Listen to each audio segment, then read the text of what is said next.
త్యాగభూమి, రణభూమి,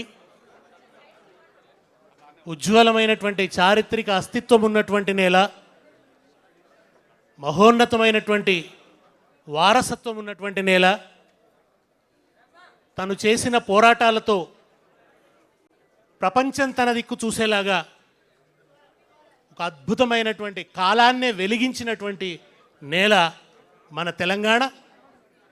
అంతర్గత వలస సమైక్యవాద సంకెళ్లను తెంచుకొని అస్తిత్వ సూర్యుడు వెలిగిన రోజు ఇవాల్టి 2వ జూన్ రాష్ట్ర అవతరణ దినోత్సవం. ఈ సందర్భంగా యావత్ తెలంగాణ ప్రజలకు ఈ ఉద్యమంలో పాల్గొని ఈ ఉద్యమంలో ఉద్విగ్నమైనటువంటి భాగస్వామ్యాన్ని పంచుకొని దయచేసి కొద్దిగా ఉద్విగ్నమైన భాగస్వామ్యాన్ని పంచుకొని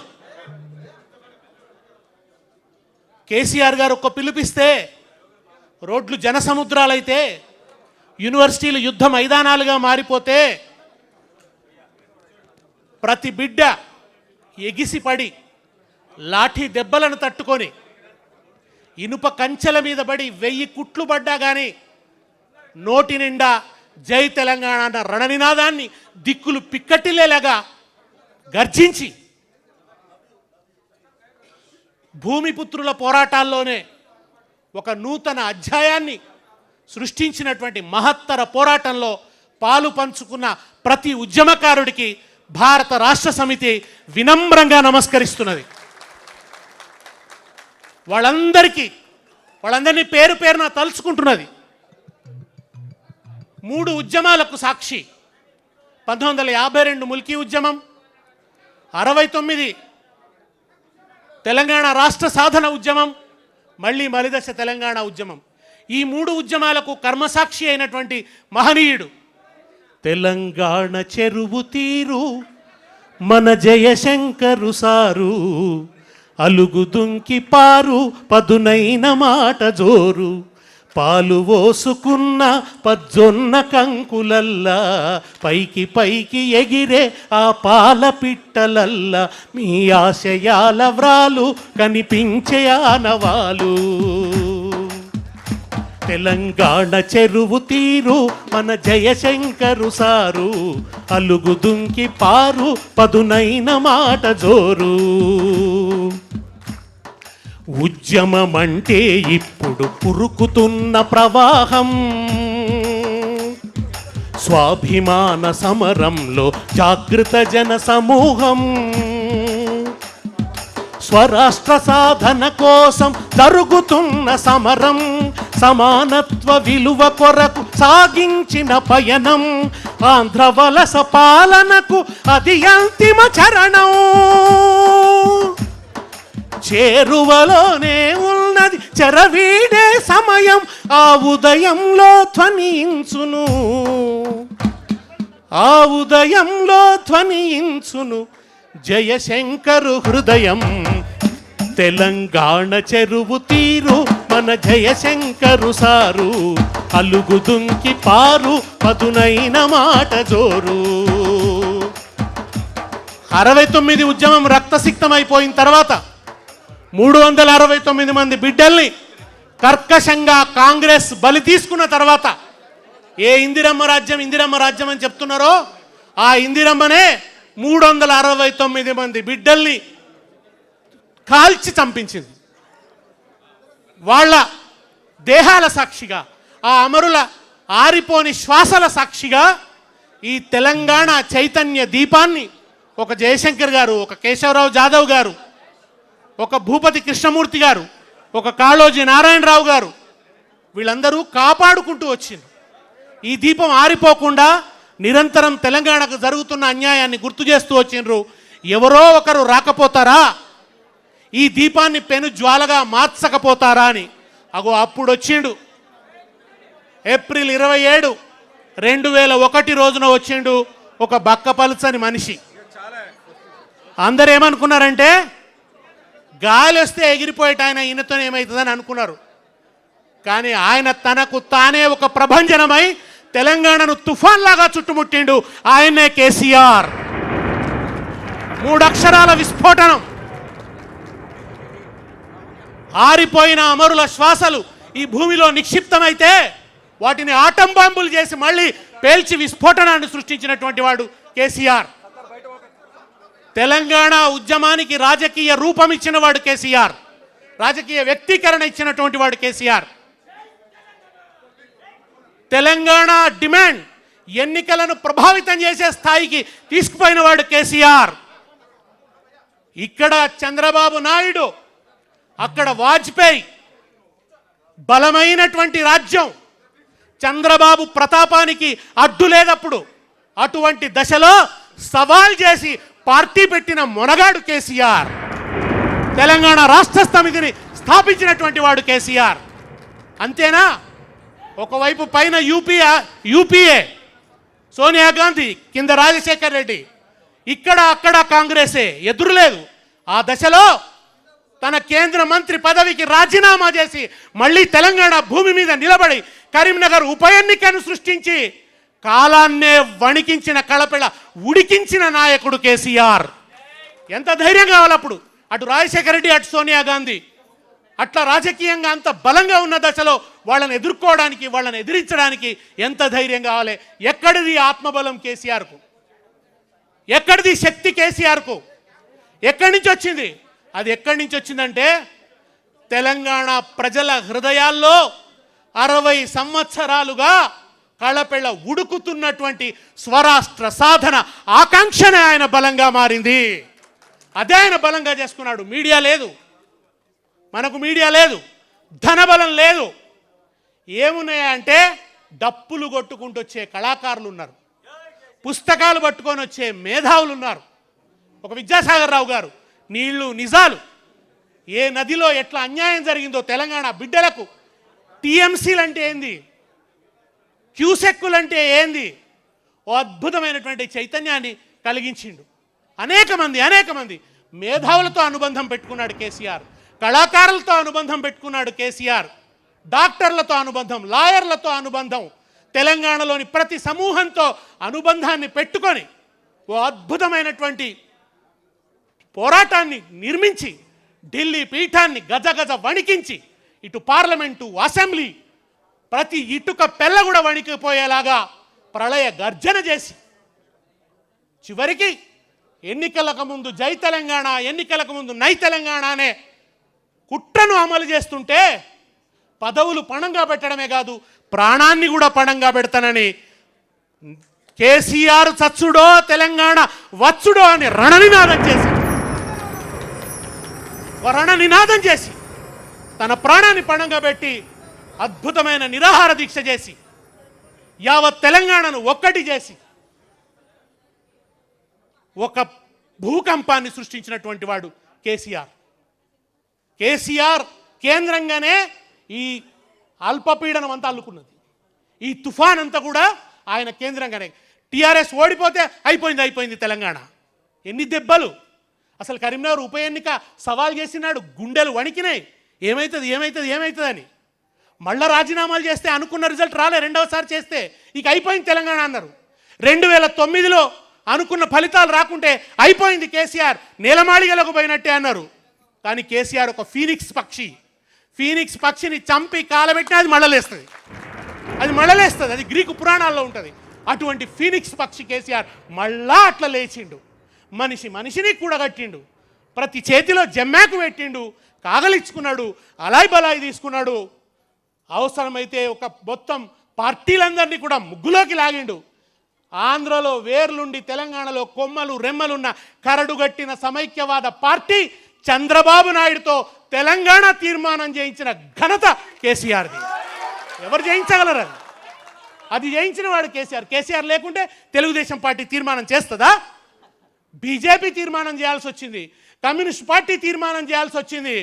ప్రజల్లో ఉబుకుతున్న చైతన్యాన్ని, ప్రజలు ఎన్నికల ద్వారా ఇస్తున్న ఫలితాన్ని, వీటన్నిటిని ఒత్తిడిగా ప్రయోగించి ఒక్కొక్క పార్టీని గజగజ వణికేటట్టు చేసిండు. వణికితే ముగ్గులోకి దించితే తీర్మానాలు చేసి మేము తెలంగాణకు జై అంటాం, మేము తెలంగాణ. ఇవాళ మాట్లాడుతున్న వాళ్ళంతా వీళ్ళందరూ కూడా మేము కాదా తెలంగాణ ఉద్యమకారులం, ఊర్లలోకి వస్తే చెప్పులతో కొడతామన్నారు తెలంగాణ వాదులు ఆ రోజు. మీరు ఇంటి దొంగలు, మీరు ద్రోహం చేస్తున్నారు, మీరు ఊళ్ళలోకి వస్తే చెప్పులతో కొడతామన్నారు. అప్పుడు వీళ్ళు తెలంగాణ అన్నారు, అప్పుడు వీళ్ళు పార్లమెంట్లో మాట్లాడినరు, అప్పుడు వీళ్ళు ఉద్యమాల్లోకి కలిసి వచ్చిండ్రు. అది కూడా అందరు కాదు, కొందరు. ఇవాళ వెళ్తున్నానైందైతే అప్పుడు కూడా రాలే.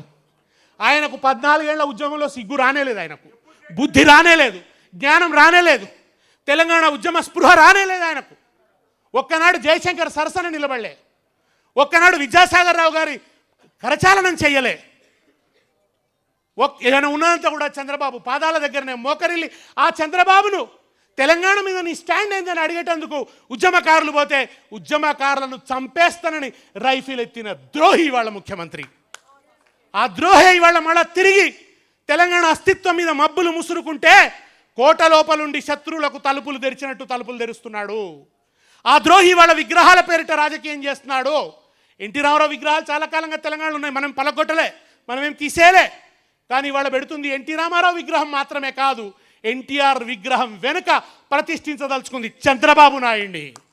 చంద్రబాబు నాయుడు ప్రతిష్ఠించడం కోసం ఆ విగ్రహాల మాటున ఇవాళ రాజకీయం నడుస్తున్నది. ఇవాళ మళ్ళా గద్దలాడుతున్నాయి తెలంగాణ మీద. కేసీఆర్ అధికారంలో లేడు అంటే మళ్ళా గద్దలు తిరుగుతున్నాయి తెలంగాణ మీద, రకరకాల గద్దలు, మళ్ళా సినిమా గద్దలు.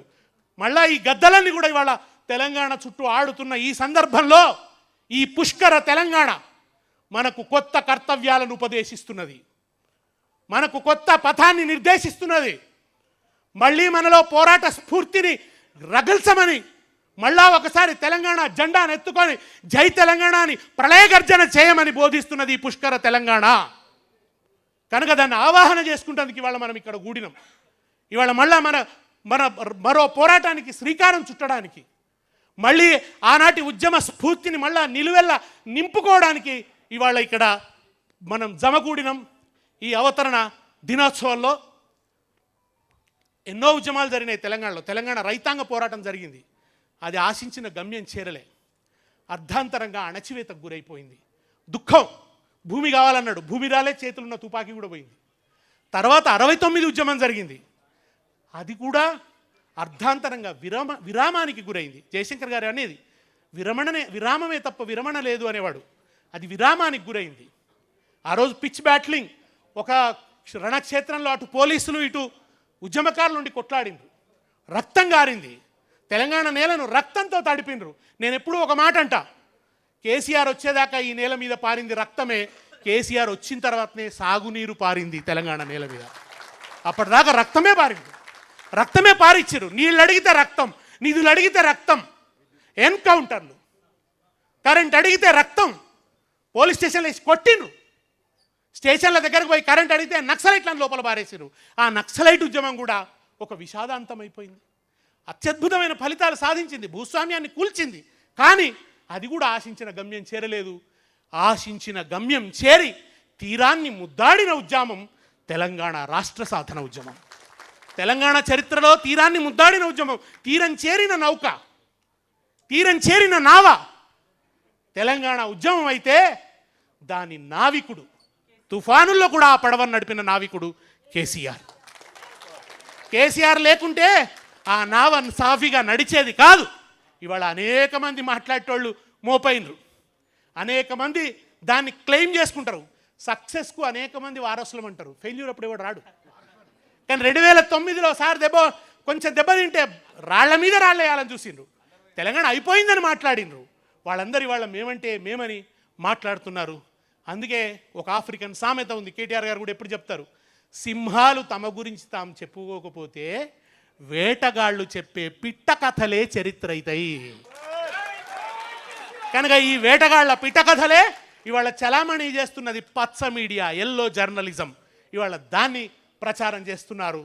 ఈ దశలో తెలంగాణ అస్తిత్వం మీద మమకారం, తెలంగాణ మట్టి మీద అనురాగం, తెలంగాణ నీళ్లలో ఉన్న పౌరుషం, తెలంగాణ గాలిలో ఉన్న రేషం, వీటన్నిటిని నింపుకున్న పార్టీగా బాధ్యత ఉంది. మనం కొన్నిసార్లు ఆవేశంగా మాట్లాడం, అవతల వాళ్ళు అనుకుంటారు వీళ్ళు ఆవేశంగా కొంతమంది మంచిగా వచ్చారు, ఏ బాధ్యత లేనివాడు ఎట్లా పడితే అట్లా మాట్లాడతాడు, వాంది ఏం పోయింది, ఏమైనా మాట్లాడతాడు. కానీ ఏం మాట్లాడినా ఆచితూచి మాట్లాడాలి, దెబ్బతినొద్దు, ఆయువు పట్టు మీద దెబ్బదాకొద్దు అనే విజ్ఞత ఉన్నవాడు కేసీఆర్. అందుకే అహింసాయుతంగా శాంతియుత పంథాలో నడిపిండు ఆయన. ఎవరు చనిపోవద్దు అనుకున్నాం, ఆ బిడ్డలు ఎట్లా ఆహుతి అవుతారని మనం అనుకోలే. ఓ శ్రీకాంత్ చారి మరణించినాడు, ఎంత దుఃఖాన్ని అనుభవించినాం. ఎవరు అనుభవించారు ఆ పెయిన్ అంతా, ఆ బాధ అంతా కూడా? ఒక యాదిరెడ్డి, ఒక కిష్టయ్య, ఒక ఇషాన్ రెడ్డి, ఎంతమంది బిడ్డలు. ఈ బిడ్డలు ఆహుతి అవుతుంటే వాళ్ళు ఒక ఇట్లా అగ్ని జ్వాలల్లాగా వాళ్ళు అట్లా దగ్ధమైపోతుంటే మనం కదా బాధపడ్డాము, మనం కదా పోయినాం. అయ్యో వీళ్ళు ఎందుకు ఇట్లా ఈ బిడ్డలు రాలిపోతున్నారు. జయశంకర్ గారు ఎప్పుడు చెప్పేది, ముందు పోతే మేం పోతామయ్యా, మీరెందుకు పోతారు, ప్రాణాలు పోతేనే తెలంగాణ వస్తుంది అనుకుంటే మేం పోతామయ్యా అని చెప్పేవాడు ఆయన.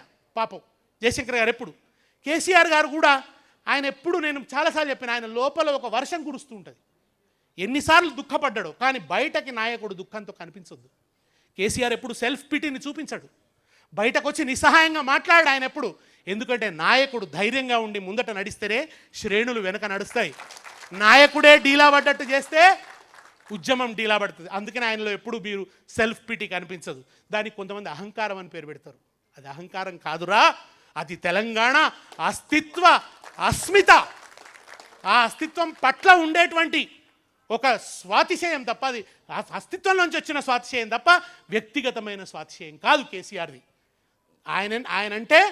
ఆయనంటేనే తెలంగాణ జెండా కనుక ఆ జెండా అట్లా సమున్నతంగా ఉండాలి అని చెప్పి తన వ్యక్తిత్వాన్ని అట్లా కాపాడుకుంటున్నవాడు, తెలంగాణ అస్తిత్వాన్ని కాపాడుతున్నవాడు, తెలంగాణ ఉనికి కోసం తాపత్రయవాడు, తెలంగాణ బిడ్డలకు నీళ్ళు ఇచ్చినవాడు, తెలంగాణ బిడ్డల తరతర ఇవాళ ఏముందే, నేను రేషన్ కార్డులు ఇస్తా, నేను లేకుంటే మన ఏదో ఇండ్లు కట్టి ఈ పనులతో సరిపోతుంది. కానీ కేసీఆర్ చారిత్రక సంధి దశలో వచ్చిండు. తరతరాల సమస్యలు పరిష్కారం చేయాల్సిన పెద్ద ఒత్తిడి బాధ్యతను తన తల మీద మోసిండు కేసీఆర్. అది మామూలు ఒత్తిడి కాదు. నదీ జలాలు తెచ్చిండు, ఎన్నో ఏళ్ల నుంచి ఉన్న కరెంట్ సమస్యను పరిష్కారం చేసిండు, మంచినీటి సమస్యను పరిష్కారం చేసిండు, పంట పండేటట్టు చేసిండు. కండ్ల మంటనే తప్ప పొలాన్ని చూసినప్పుడల్లా పంటనెన్నడు చూసుకొని తెలంగాణ రైతు నిబ్బరంగా బతికిండు, నిరందిగా బతికిండు కేసీఆర్ ఉన్నప్పుడు. ఇవాళ ఆ రైతు మళ్ళా విచ్ఛిన్నమవుతున్నది. వ్యవసాయం స్థిరీకరణ పొందిన వ్యవసాయం మళ్ళా విచలితమైపోతున్నది, మళ్ళా సంక్షోభంలోకి పోతున్నది.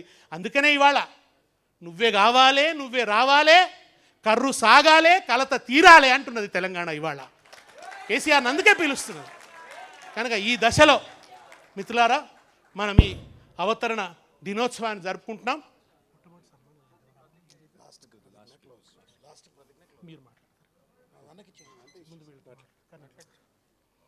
ముందుగా మాన్యులు మహమూద్ అలీ గారిని మాట్లాడవాలి.